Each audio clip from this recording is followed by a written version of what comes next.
From Wish TV and the All Indiana Podcast Network, this is the Business, Equity, and Opportunities Podcast with Scott Sander.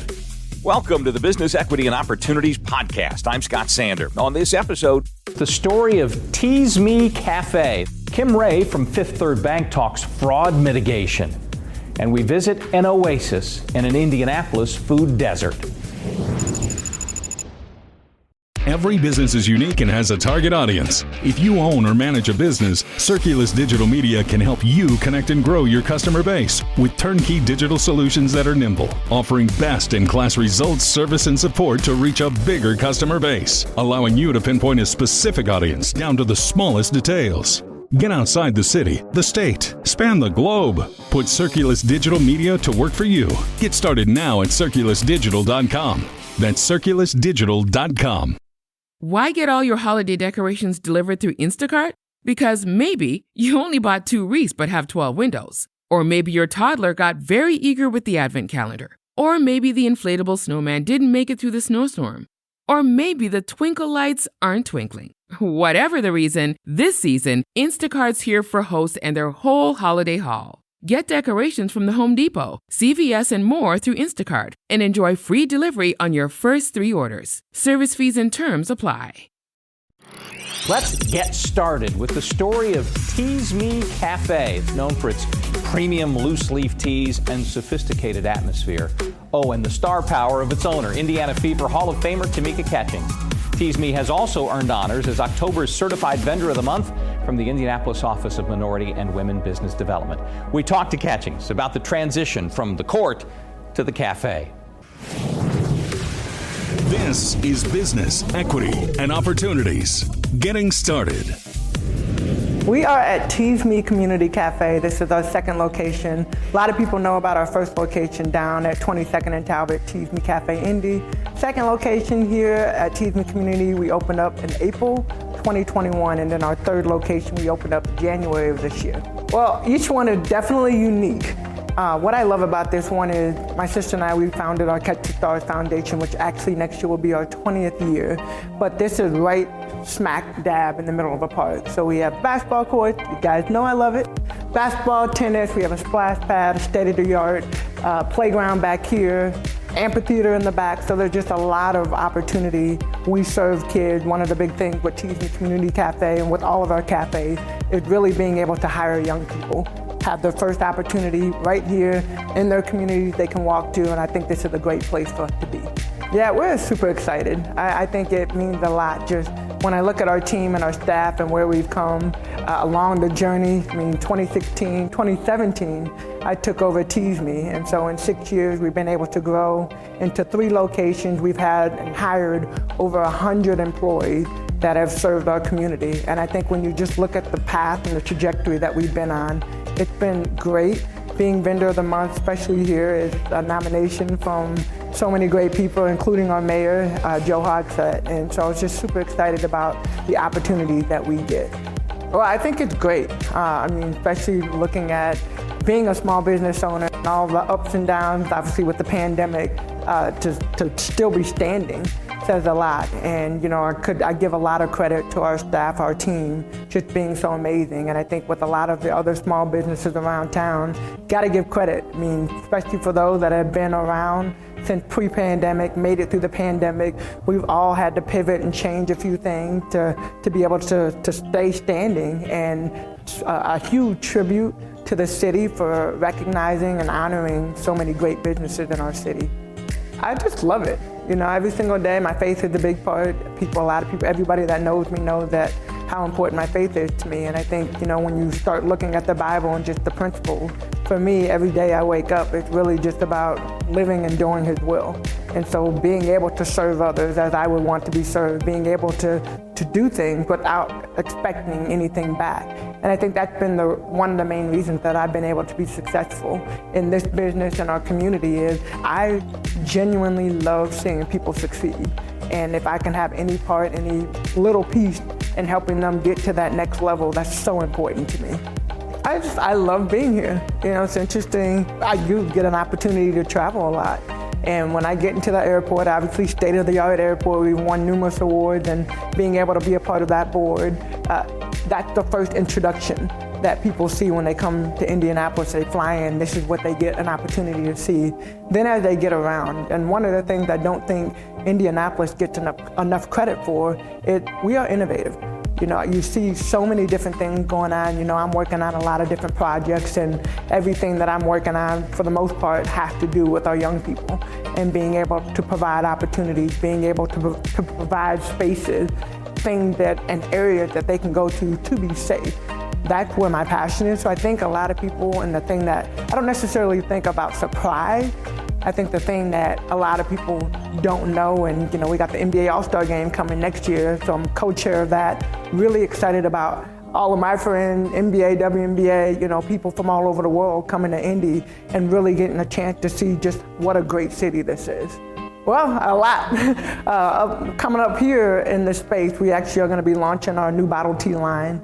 We showcased it around the city a little bit here and there, but we'll be in Kroger and Fresh Time in the next couple of months, so stay tuned for that. That's awesome. And then we're working on a project with the MLK Center to bring a community wellness center to this area, so that's big. In accounting and bookkeeping, what to do if you find out someone's trying to pull one over on you or your business. We asked Kim Ray from Fifth Third Bank how to remedy such fraud problems, or better yet, prevent them in the first place. This is Business, Equity, and Opportunities, Accounting and Bookkeeping. Fraud could be where the fraudsters are trying to basically get money out of your account some way, right? And so, you know, over the years, we've just seen like the check fraud is just like out the roof. It is really running rampant, as well as electronic fraud. So what that means to you, there could be a financial impact as a small business. So you want to find ways to protect yourself the best you can when it comes to fraud. I would strongly encourage you, I know a lot of CPAs and things like that, they talk about like internal controls that you can put in place to manage your business. So definitely would, and when it comes to internal fraud, you do want to look at those processes that you have in place currently to make sure that you have the right controls in place internally. Some different types of fraud that you need to be thinking about. Number one is check fraud. There are so many different ways that the fraudsters can create fraud on your account. Number one, they could take a legitimate check that you've written and remove the payee's name and put their name in there, and then go cash that item. They could, you know, you can buy check stock anywhere, Staples, probably Amazon, wherever.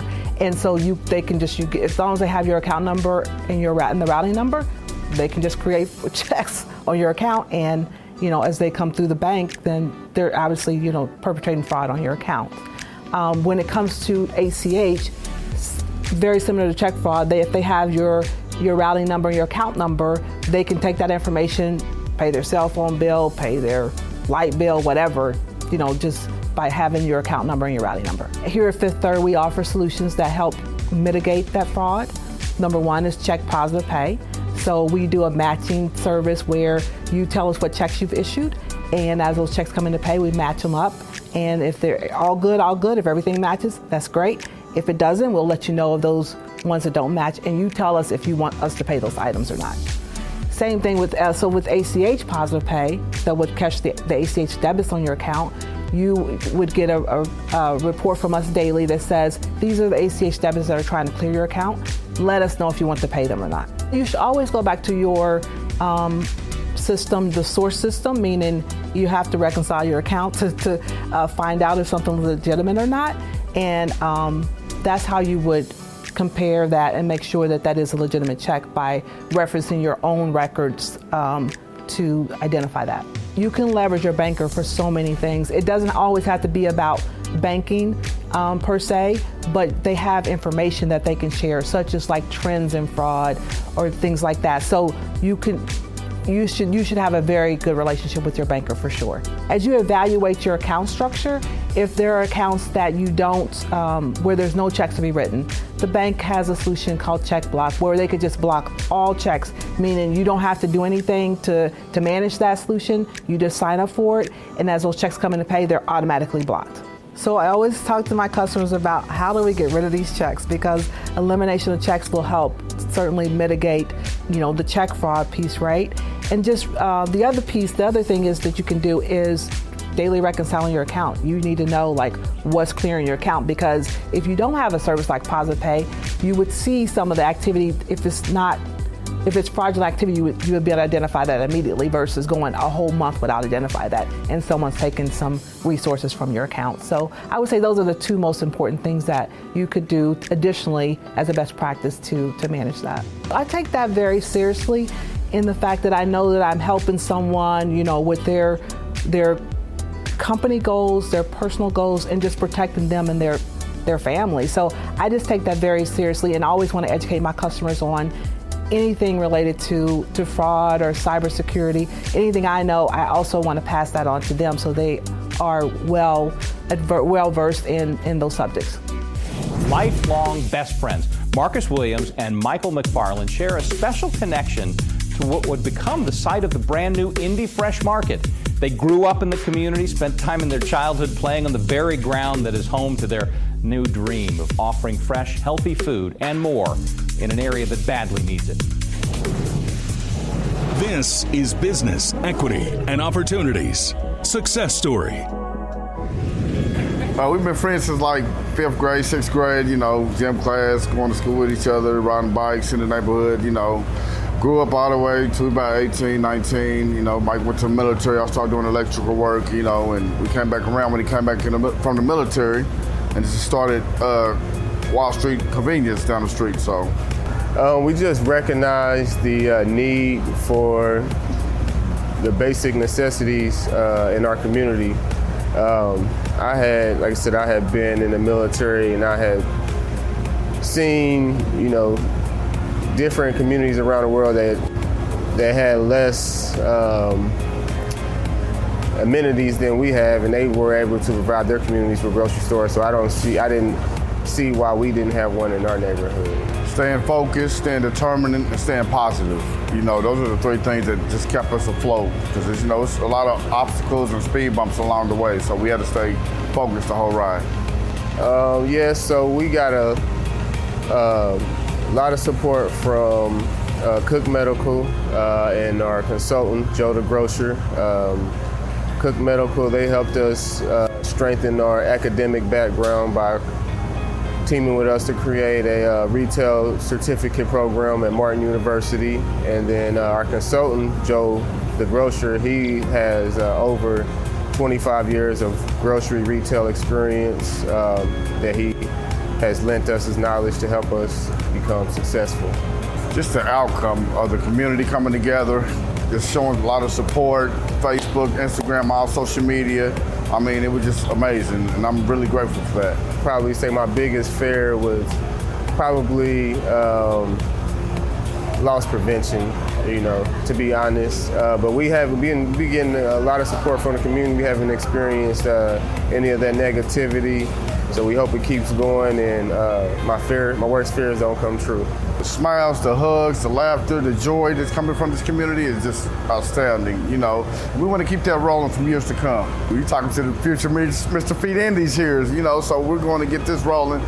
Every food desert in Indianapolis, we're trying to cover that and combat that. So, well, with this community, most people, and in other food deserts, most people do their food shopping at gas stations, which is crazy and unfathomable to the normal person, but that's the situation that most people in this community were in before we came and brought this establishment to life. I think we overemployed, so we just love to keep it coming because a lot of people's mothers are coming in, to get the kids jobs and employment. We try to do the best we can to split the hours up, make it fair for everybody. So, yeah, definitely are. I love the support that we've been getting from the community. Everybody that comes in here loves the store. We had a couple people cry when they, telling us how they felt about the store. So just not wanting to let the community down and, wanting to make my children, my family proud. So that keeps me going and gives me something to wake up to every day. The personal effect is just keeping this community proud. Like Michael said, our families, they're proud of us every day that we're coming in here. They know we're tired. They're calling us, just checking on us because we're working long hours, sun up to sundown. But I'm determined. We're both determined to make this thing work. So that's what's keeping us floating. Our thanks again to all the contributors who joined us for this episode of the Business Equity and Opportunities podcast. We hope you found it enlightening, useful, and inspiring. You'll find more information about the show on our website, beoshow.com. You can watch Business Equity and Opportunities Sunday mornings at 10 on Wish TV or live stream it through wishtv.com. Each week we provide 7 full segments with topics ranging from how to get started and how to access capital to the day-to-day running of your business and questions about accounting and bookkeeping. We feature business news and trends and always share a success story from one of our contributors. Join us next time for more insights into the world of small business. Be sure to sign up for our Business Equity and Opportunities newsletter to get even more valuable, up-to-date information. And if you have any questions or you'd like to be part of our show, please email us. The address is beo@wishtv.com. We'd love to hear from you. I'm Scott Sander. Thanks for listening. Watch the Business Equity and Opportunity Show on Wish TV and access all of our content and share it on demand anytime at beoshow.com. You can find more podcasts from Wish TV on the All Indiana Podcast Network at allindianapodcastnetwork.com.